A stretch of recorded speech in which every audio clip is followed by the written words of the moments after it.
Welcome, everybody, to the Voice of the Agent podcast, an infrequent podcast where we talk to the people who've made the Voice of the Agent possible, certainly the conference we did a few weeks ago. I am delighted today to invite Phill Agnew to talk to us, who very kindly brought our conference to a fantastic close, talking about the psychology of persuasion. So go on, Phill. I think everyone knows who you are, but for the benefit of our audience, who is Phill Agnew? Well, thank you for inviting me on, Simon, and thank you for inviting me to the conference. Off air, I did just tell Simon how brilliant the conference was, and I'm not just telling that to you, but I'm not in the property industry, and I learned a lot about marketing, and I really enjoyed it. So thank you for inviting me. I'm a marketer by trade. I've spent the last decade in marketing, but about 6.5 years ago, I started a podcast called Nudge, which is all about applying behavioural science to marketing. And today, Nudge is the UK's #1 marketing show. So that's who I am and what I do. So this isn't in any way intimidating for me as someone who's an amateur interviewing someone who only happens to run the #1 marketing podcast in the UK. No pressure on me then. It should be the other way around. You should feel under pressure. I feel under pressure now. You say you're not in the property industry, actually. You just moved house, didn't you? Yeah. We just bought our first home, actually. So it was fun to hear everybody who's the other side of that transaction talking at the event and learning that some of the things I was frustrated about how long it took to complete. And I think I mentioned to you after at the end of the event, I was like, we had it easy compared to how hard some people have it. It's 195 days now. Yeah. And the more unique the property is, the longer that becomes, certainly the higher end. But we might even touch on some of your experience because actually it's really good for the people who are going to listen to this about what the actual person who experiences the property market. So the nice thing I like about property is we're all in the property market because we all live in houses. So actually it touches us all. So, okay, I asked my team and a few people around us to come up with some questions because we've got a specialist on this. I'm not going to waste this opportunity. Most marketers cling to the idea that the thing they need to do is to persuade people. They need more information and they need much more awareness. It's all about more noise, more content, more everything. You talk more, you did on Friday, more it's like a processing problem. What do you think is the biggest single misconception people have between this? It's just about awareness versus actually how people think. And why does that persist? You've hit on with your question there. One of the problems that I think most marketers come up against the most, which is this idea that we intuitively believe that sharing more benefits, more strengths, more reasons to buy this home, more reasons to go with this estate agent is intuitively the rational right thing to do. We believe that if you give more reasons, it becomes more persuasive. And yet there's some really fascinating research from Ayelet Fishback, researcher who spoke to me about this when she came on the show. And she's done studies into something called the goal dilution effect. Now, these are all fancy terms for something which is very easy to understand. I'll explain it by sharing her study. Mm-hmm. So for her study, she had participants, two different groups of participants, drink the same energy drink and look at the marketing behind the energy drink. Some of them were told that the energy drink had 3 benefits. So it was good for your gut, good for your bones, and good for your energy as well. So 3 clear benefits. Another group of participants given the same drink were told that that drink had 10 benefits. So the 3 benefits we've spoken about, plus it also helps you get a quicker 5K. Plus it also will help you sleep better at night. Plus it will also help you wake up brighter in the morning. I'm making these up, but you get the point. There are 10 benefits versus 3 benefits. What she finds is totally irrational when we think about it, but actually potentially quite rational when we analyze it. So she finds that participants in the study think the energy drink is less effective. They're less likely to buy it. They appreciate the marketing less when they're told about the 10 benefits it has. But when they're told it only has 3 benefits, they prefer it much more. Now, this goes against conventional wisdom because we think, or surely, if I wanted a friend of mine to go on a date with another friend of mine, I would just say, oh, she's got this, she's amazing at this, she's amazing at this. I shouldn't say that much. I should just say she's great at these 2 things, and that would be more persuasive. There is something about limiting the amount you say which makes you more persuasive. And obviously, this comes down to the fact of trust and belief. What we find is that if you try and claim that you are the jack of all trades, that you can do everything, that your product cures all ailments, we don't believe it as much. It feels like marketing speak. And that's why people switch off. So let's come to bring it back to your point. As marketers, we have this misconception. We think that doing more is best. And what the research tells us is that actually focusing can be better. And to finish it up, Richard Shotton, in his book, Hacking the Human Mind, would call this the Five Guys effect. So, Five Guys famously, when they came to market, they didn't offer salads, they didn't offer ice cream, they didn't do veggie burgers. All they did was a hamburger, a hot dog, and chips. And by focusing, people thought their product was higher quality than they would have done if they had been a jack of all trades and done lots of things. Do you think, I mean, yeah, just to kind of riff around that bit, do you think it's really therefore important to work out what the three most important things are, or is actually just the principle of less is more? Well, I think both. Less is more. I think Yeah. if you give consumers too much choice, they will feel something called choice paralysis.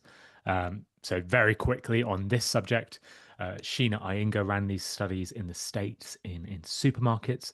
On alternate weekends, she would put a big stall up selling jam. Very cute study, just going to supermarkets selling jams. On half the weekend, she would sell 30 varieties of jam. So you got your raspberry jam, gooseberry jam, blackberry jam, but then also chili jam, dynamite jam, all these variants. And then on the other half of the weekends, she only sold 6 varieties of jam. So just the Mm-hmm. classics.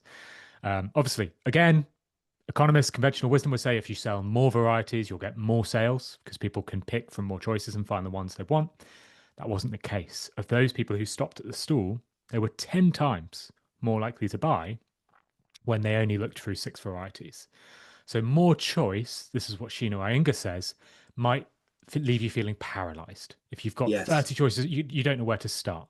This is why tonight folks go onto Netflix. They don't know what they want to watch. They look at that Netflix queue and they feel absolutely overwhelmed. It's why Amazon, who sell every single product under the sun, will only show you 10 initially on screen when you load them up. They won't show you any more.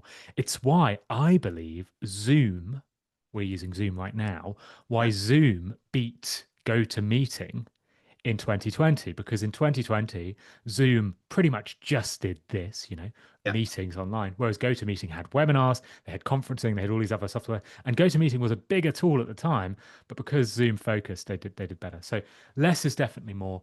And I agree to your second point, Simon, that it is still important about finding the ideas that right, because go back to the jam example. If Sheena Iyengar had only sold chili jam and dynamite jam and only sold Yes. 6, but I don't think she would have got 10 times as many sales.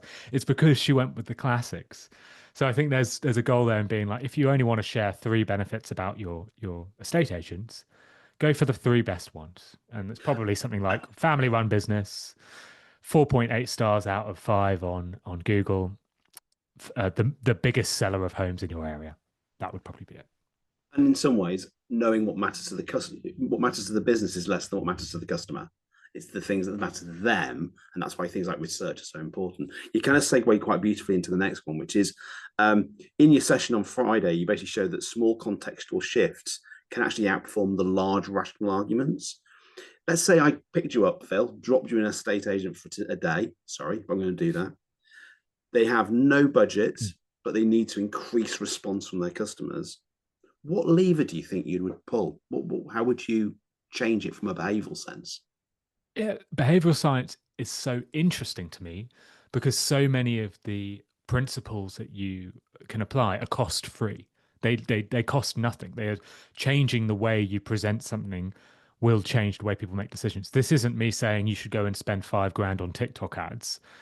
This is me just saying you can slightly change the way you talk to customers and it could make them more likely to buy. I shared this one at the conference, so apologies to those who heard it, but I'll share it again because I like it and I think it's so relevant. Joseph Marks and Steve Martin, 2 behavioral scientists, fantastic behavioral. Steve Martin's done a lot of work with Robert Cialdini for their book Messengers. They did exactly what you just presented to me, Simon. They literally went into an estate agent. They looked at everything the estate agent was doing and they said, how can we improve this? What cost-free thing can we do to encourage people to spend more or use us? And the one thing they looked at, because they were concerned with the primacy effect, so that's first impressions and anchoring and framing, They looked at exactly what happened when the secretary or receptionist picked up the phone, answered the phone when a customer called them looking to Yeah. sell their home or looking to buy a home. And they heard that the receptionist would essentially say something like, "Oh, brilliant. Thanks for calling. I'll pass you over to Peter. Oh, brilliant. Thanks for calling. I'll pass you over to Jessica." Steve Martin and Joseph Marks, being aware of anchoring and primacy effect, thought if we frame this message in a slightly different way, it might make people more likely to end up using our services in the long term, because that initial message people hear tends to be out sort of asymmetrically important to Yeah. the rest of the service. So they advised the receptionist to say something truthful. So this is true. I'll pass you over. So the receptionist would then say this in the variant. I'll pass you over to Peter. He has 20 years of experience and would be perfect for you. Or they would say, I'll pass you over to Jessica. She's just sold 3 houses on that street. She'll be perfect for you. Or I'll pass you over to Jonathan. He's the one who's got the best knowledge about your postcode. He'll be the one best for you. It just slightly reframing the message. And they found in their A/B tests, so when they used that sort of reframed intro, they increased the amount of valuations they got by 20%, and they increased those people who ended up going with those who ended up picking the estate agent were 20% more likely to actually sell when they heard that slight tweak at the start. Now, Wow. huge effects, and I can't promise that it will have that Yeah. effect on all of you, but this was a study which is cited, it's peer reviewed. It did appear to work for them. It definitely feels like something that estate agents should try. Think about what is said on that first point of contact and reframe it to make it slightly more positive. And the cost of this is a big fat zero. Exactly. Yeah. Costs nothing to try. I hope you got the whole afternoon, because actually we could do this all afternoon, because I've got so many questions I want to ask you now. And I'm sorry you're not playing anything else for the rest of the day, because I could really get in. This pleases the geeking me intensely, because I am Mr. Data. Why I created the event is I just love numbers and data. Yeah.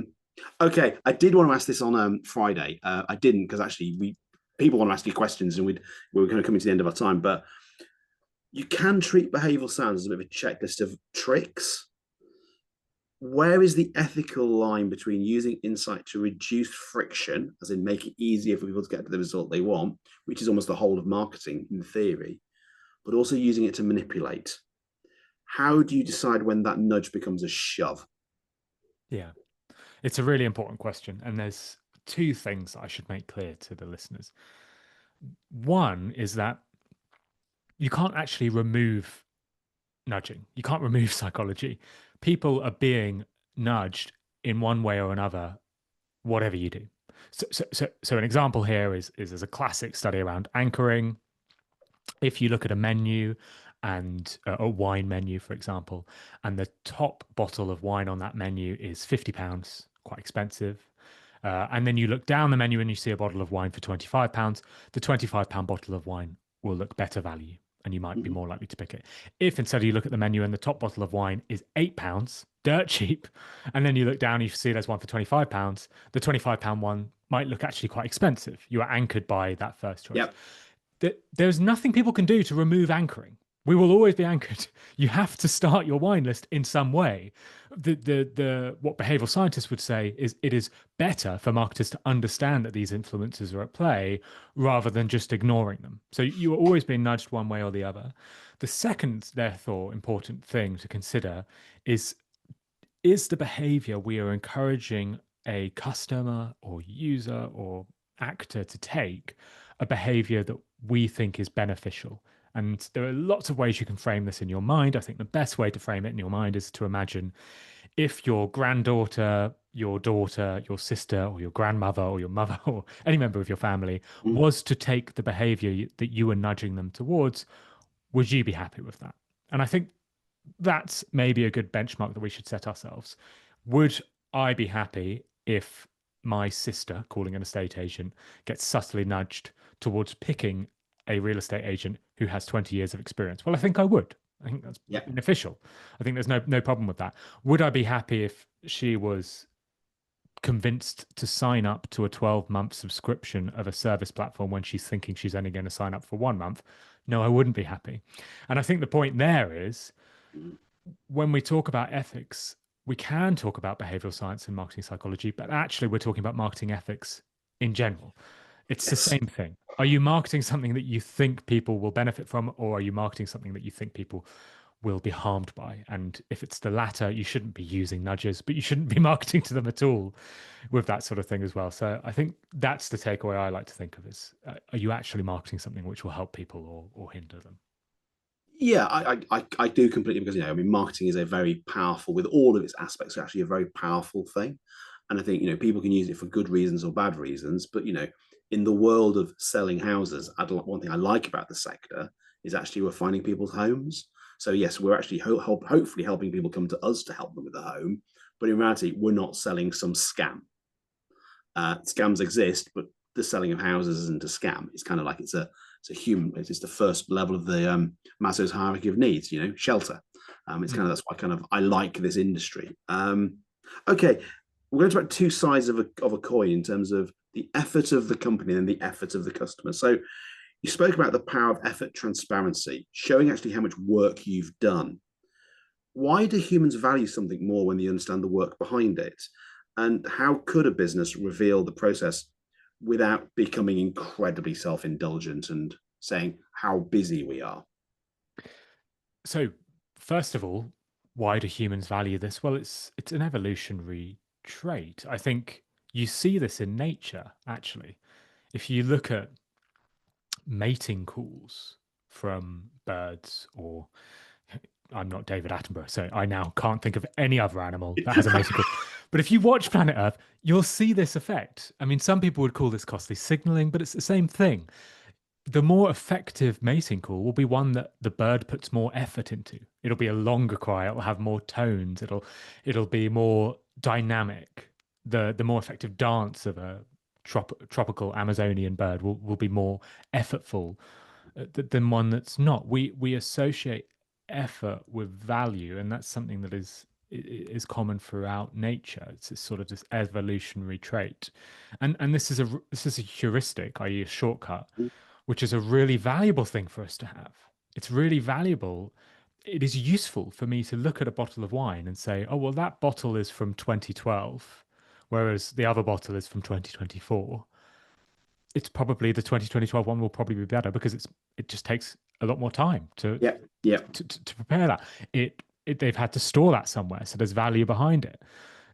And that's useful. That is useful. I should pay more for a wine which has been bottled since 2012. I mean, it might still be rubbish. I don't know much wine, but the same, of course, is true for cask whiskey as well. Every Yeah. cask whiskey, I spoke about this on the conference, it will say exactly how many years it's been aged for, and that's good. It is good for humans and consumers to use time and effort as a proxy for quality, because almost always it is.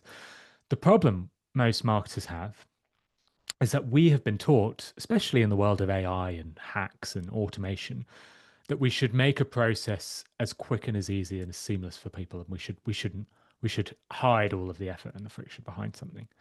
The classic example being if you go to look at fast food stores. So the evolution of fast food stores have meant that you basically never see your meal being prepared. You've got no idea. We order Big Macs all the time. I could not tell you for the life of me how they cook that. I don't know. I don't know if the bun is baked in house. I You doubt may it. I not don't. want to know. Yeah, I don't know where the sauce comes from. I don't, do they chop the onions in McDonald's? Probably not. Like, you have no idea. And obviously McDonald's is insanely popular, so it's not to take anything away from that. But it's not popular for the same reasons that your business would be popular. It's popular because it's a humongous brand that has basically won because it's offering something that nobody else can offer. Whereas your business is probably a business that has competitors that sell similar types of services.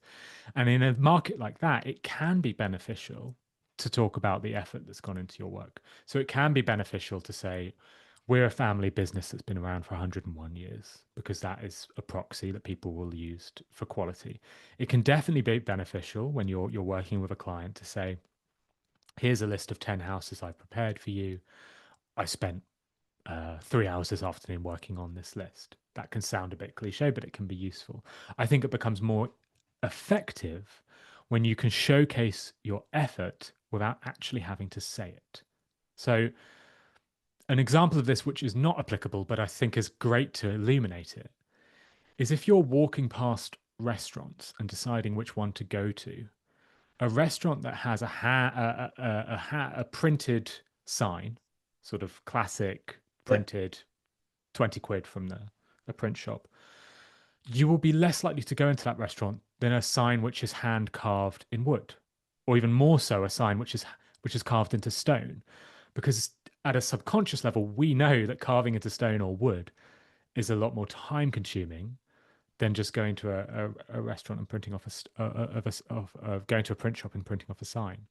So for an estate agent, it'd be thinking, how can we showcase our expertise and our effort without having to literally say it?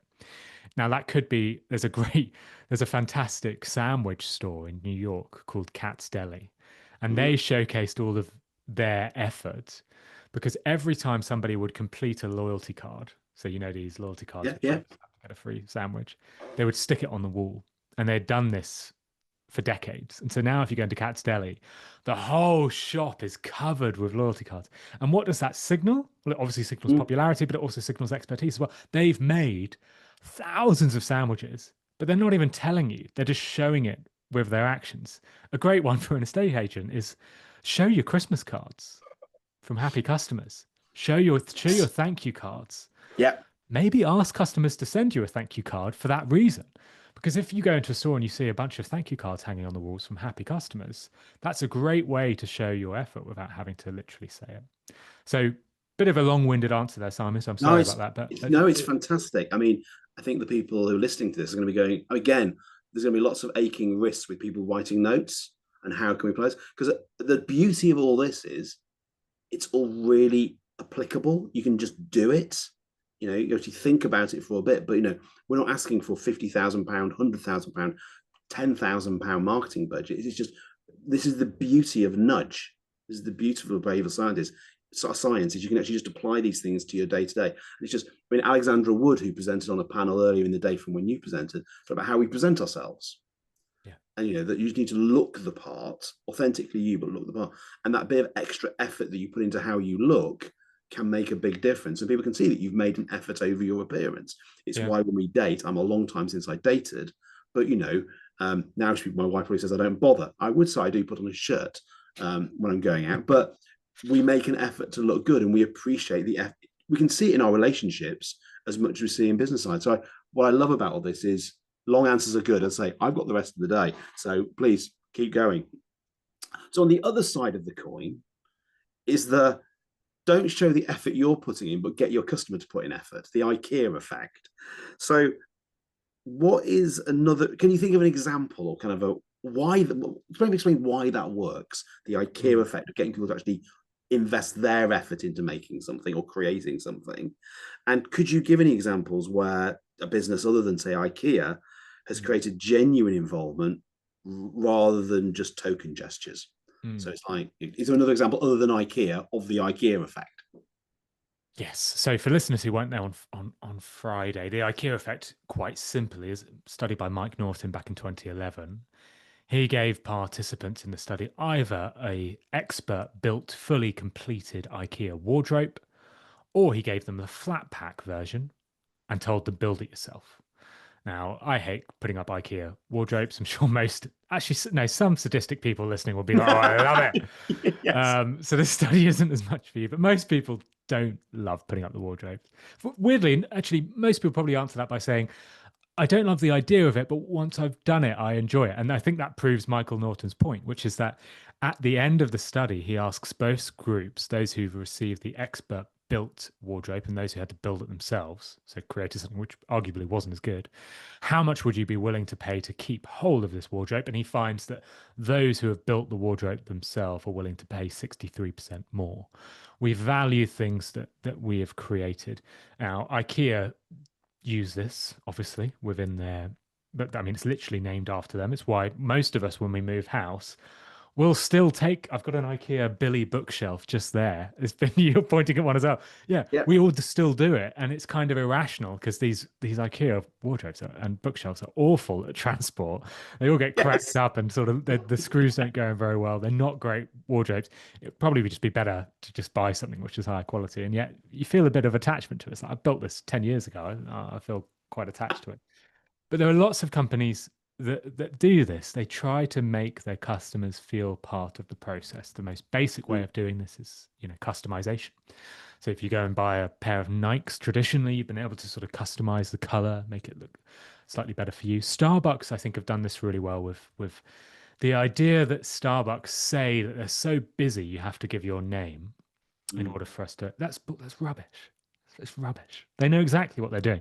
Starbucks know that if they write your name on a coffee cup, you will enjoy the coffee more because it's customized and personalized to you. It's got your name on it. Also, there's very interesting studies, and I don't think this is why Starbucks did it, but if your name is written on a coffee cup, you're far more likely to recycle that cup than if your name is not on it. It's something you feel about, well, this really? is attached to me. I don't want it ending up in landfill, people seeing my name on it. Um, the hilarious thing about that is it's obviously very hard to recycle coffee cups, so I'm not sure that's the best thing to write your name on. Customization comes in all sorts of forms as well. It's why if you order a pizza, you now have the option to customize it in any way you want. I think there's a lot of ways this hasn't been applied, and we could think about it being applied. So to go maybe to the estate agent example, if you're an estate agent and you're giving a customer a tour of a home, there's probably some benefit if you have the time in starting the comps before even starting the tour, asking the customer what they are looking for in a house, what elements they're keen to learn about. Maybe even doing that in advance. So we spoke off air about how I'd bought a house recently. Something I never saw an estate agent do was contacted me in advance of the viewing and ask me what I'm looking for in that Yeah. viewing. And that would have been really useful. Imagine if I'd been contacted before, and this could be an automated email, which says, you're viewing this property. Here are, fill out these 5 questions to let us know what you're looking for. And I could say, for me, Wi-Fi is really important. Um, Cycle space is something I'm really keen on. Um, I've gone complete blank. There's probably other things I would say. Closeness to certain things, and all Yes, things yes, the yes. houses have. Exactly. And then when the estate agent's doing the call, they can obviously talk about those things, but the psychology would even just say at the very least, the fact that the customer has spent time answering questions and being involved in why they should be in that house will make them more likely to want the house in the first place. Just being asked, what part of this house would you be interested in, forces you to sort of do that IKEA effect. Imagine yourself in there, think about how you would be happy in there, think about what you need from a house like this, and could And actually make actually, you more likely to the buy. other side of the equation, obviously, is the seller, because essentially estate agents are essentially dating agencies between buyers and Yes. sellers. Yes. If you can make the seller more involved in getting the property ready to sell, if you could, before they even instruct you, talk to them about what they would need to do to maximize. I think if you did this better presentation, or you spoke to a staging company, and find these documents and offer value in terms of part of advising them on the amount of work they need to do is not a disadvantage. Hmm. It's I getting think them to be. Is it about basically? Is it about moving things to involvement, a higher involvement? if I was an estate agent, the ridiculous thing that I would do, We will lure you to the dark side eventually, Phill. Don't you worry. I'm not sure I'd make a good return on investment. I'm not as talented as any of the people at your conference, but the ridiculous thing I would do is I would buy every single one of my sellers a bread maker. I've got one of these. They're brilliant. Bread maker. Buy them strong white flour, a bit of sugar, a bit of salt, some olive oil. I would explain to them how to make bread, and I'd say 2 hours before your viewings start, put all of that flour into the bread maker, press play, and make some bread. And that will achieve 2 things. It will, one, make your house smell of delicious bread when people tour it, and that will make them more likely to buy because we all know that works. Yeah. But two, it will switch something in the seller's mind in that they feel like they are part of the process. Sometimes when you're selling a house, you probably feel like you're a nuisance. Yes. You need to clean it and then piss off. You need to get out. Yeah. Whereas if you're told 2 hours before, make this bread, I think could add an extra 10 grand onto the value of the house. Something, crazy return on investment if you do something like that. By being part of the process, you'll probably enjoy, and you'll value the service that estate agent provides even more. Totally wacky thing. There's probably far cheaper, smarter ways to do that. It could just be buying them a really good window cleaner spray and a Yeah. chamois. It could be enough. But just do small things like that to make the seller feel part of the process. They will probably value the service you provide a bit more as well. I mean, Elaine Penhall, who runs Lemon Lime, who also spoke on one of the panels, the same one Alexandra Wood spoke on, talks about the power of smell. And we know how powerful smell is. And I've heard for years about the whole bread thing, but the science backs it up. Yeah. Okay, Yeah. fantastic. Okay, so for the uninitiated, obviously this call is this conversation is not for marketers per se. There'll be some marketers listening to this probably because you're on it, and marketers will gravitate this because you're on it. Hopefully, because I'm on it too, but probably to a lesser extent. Is there's a difference between distinctiveness and difference? Can you just? I mean, it's not fair, but can you just briefly describe what? If I use the word, aren't they just synonymous with one another? Aren't they synonyms? Yeah. Distinctiveness, difference, same thing. Shoot, what's the difference there between the two? Yeah, I mean, I'm awful with words, so grammatically, who knows? But the psychology will say, well, this is known as the von Restorff effect. It's something I spoke about on Friday. It's this idea that if you give a group of people, and this is something that von Restorff she studied back in the 1930s, you give people a combination of four random letters to remember: W, X, Y, T, or A, B, R, U. Think then multiply that by 10 and you've got lots of different combinations you have to Yeah, remember. It's really hard to remember them because they're random. There's no pattern. We look for yeah. patterns, no patterns in our mind. If you give them those to remember, but within that list you include a combination of numbers, so four numbers, which could be 7, 8, 2, 4, and then it goes back to combinations of letters. She found that the combination of numbers within that list of letters, if they're just told to remember as much as possible, the combination of numbers will be 30 times more memorable than the combination of letters. And what she claims is that because the numbers are distinct within their comparison set. And she proves this because she repeats the experiment where she gives people loads of different numbers to remember. So 4721, 8924, and then one combination of letters, X, W, Y, U. And suddenly the letters are 30 times more memorable. So what she is proving is that your assets become more memorable if they are distinct, not different. So numbers aren't totally different from everything else in the world. That's why they're memorable. They were different to the letters around them. So what von Restorff would encourage marketers to think about is not to just say, we need to be totally different in order to stand out. So we need to paint our store pink because nobody else on the high street is pink. Or we need to all get Mohicans because no other estate agent. They're not saying that because that would be ridiculous. What they're saying is you need to look at what all of your competitors are doing and think, how can you be different to the competitors that are similar to you, basically? So you need to think about when I'm sending direct mail, what is what does all the other direct mail from all my competitors look like, and how can I be slightly different? How can I do something that slightly stands out? When you're looking at your shop front, what do all the other shop fronts look like? What can I do slightly different to make me slightly more memorable? This is all about memorability as well. So shop fronts aren't as a good example. Maybe a better example, Simon, you love PR. When you advertise in the local newspaper, what does the main estate agent in the area advertise, and what do they look like? How can we do something slightly different? If they say we're a family business and we've been in the industry for 150 years, there's no point in you saying we're a family business and we've been in the industry for 160 years, because you'll just look too similar. You need to be distinct. And for you, that distinctiveness could just be, we've got 5,000 Google reviews and 4.8 rating, because that's different from your closest competitor.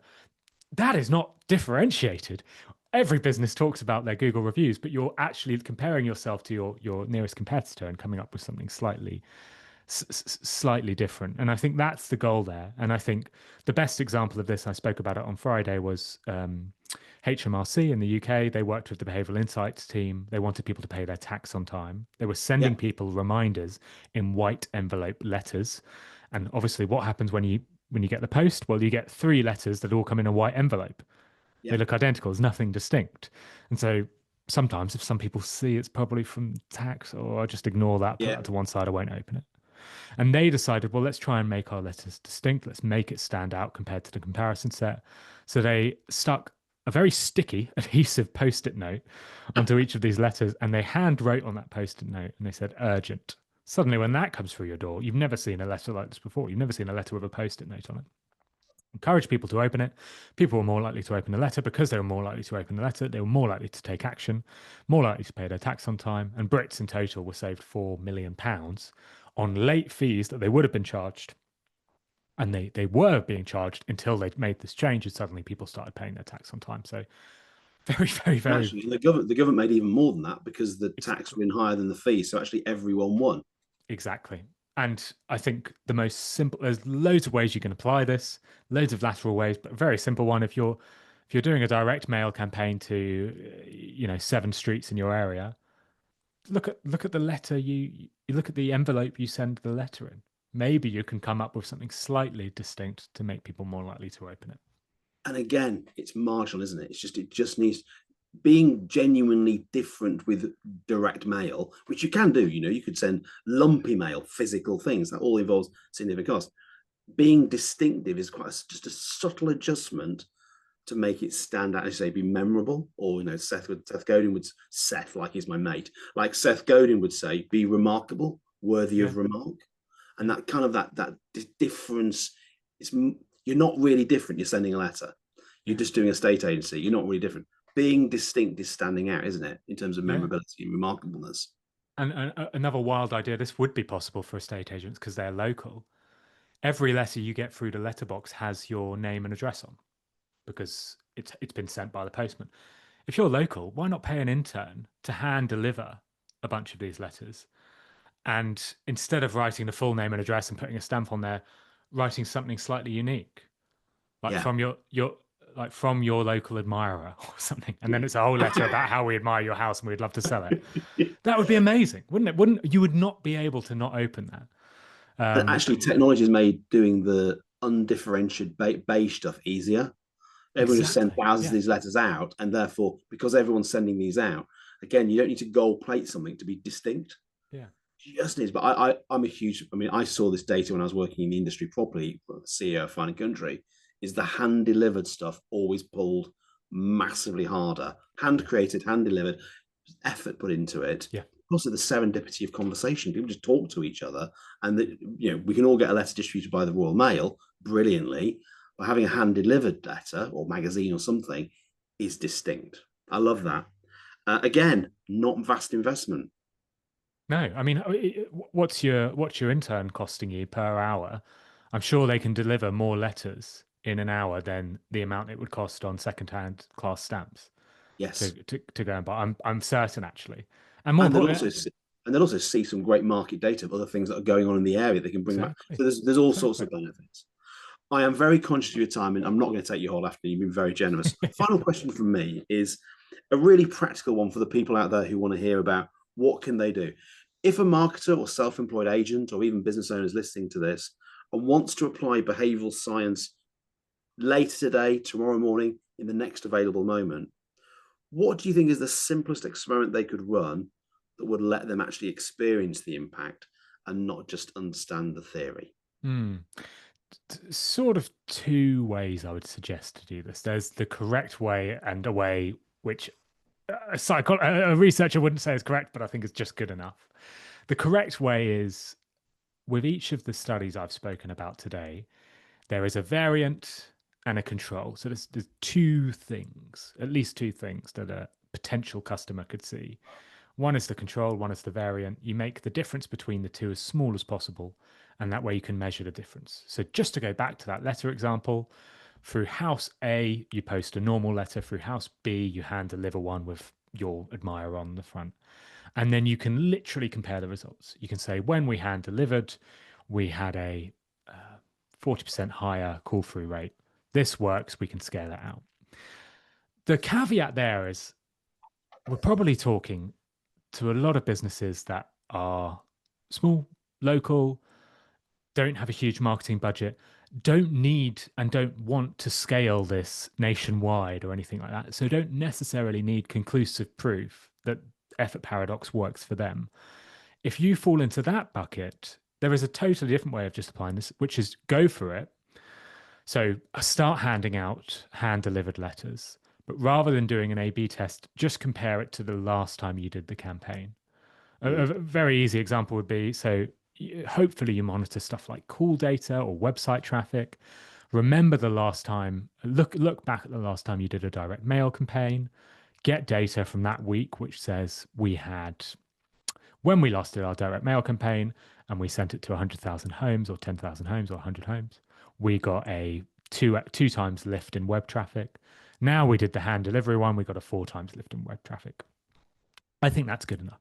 Comparing performance after you've implemented an idea with performance before you've implemented an idea is good enough for you to get the sort of idea that works. And there's a third way, which is it's been proven to work by people smarter than me in studies peer reviewed by people smarter than me, replicated by scientists smarter than me. I trust it. So I'm just going to apply it. So on my website, I won't even sometimes test it. I'll just say, well, I know that there's evidence that suggests that if I talk about the effort that I put into creating this product, it'll sell more. So I will just mention that effort because it will probably work and I don't need to prove it. So 3 ways you could apply it. And I think I would be happy if you apply it in any way because I think it's better than just going on gut instinct and feel. That's absolutely fantastic. I think for the price of one, that's going to make people very happy. So go on, a shameless plug. If, and as I'm sure everyone will love everything you've said, both at the conference for those who came and for those who listen to this. If people want to get a bit more Phill Agnew, how do they hear more from you and hear more of what you do? Well, the easiest way would be to listen to my podcast. You can search for Nudge Podcast, wherever you get your podcasts, and you'll find it. It's got a lovely orange logo. And maybe we did this for the folks in the audience as well. I've referenced a lot of books today. Robert Cialdini's Influence, Richard Shotton's book. Often people want a reading list. They want to know where they can read what I've read. So I do have a reading list. Perhaps we can put the link We'll share in that the show notes 100%. today. Phil, we'll share that link absolutely, and that's invaluable. And I know the kind of audience that we attract. They kind of want to really understand more. So that hey, I've used the reading list already, and it's added to my Audible list already. So I am very happy with that. Look, Phil, you've been incredibly generous for your time. That has been, I'm going to say, I could listen to this for hours because it's exactly up my street. I think the key thing is that I take from this is, persuasion is not a battle to be won. It's more resistance to be removed. And that's kind of where we can get to the persuasion stuff. And also, the thing that I love most about the conversation is, the best marketing is not just more noise, it's actually better thinking. And I think that's where we need to, because marketing is still an art, but it's become so much more of a science these days. And we can use that really to help our customers get the best possible choices. But Phil, that has been a masterclass. Thank you very much. And I look forward to speaking to you again soon. Thanks very much, Simon. Cheers.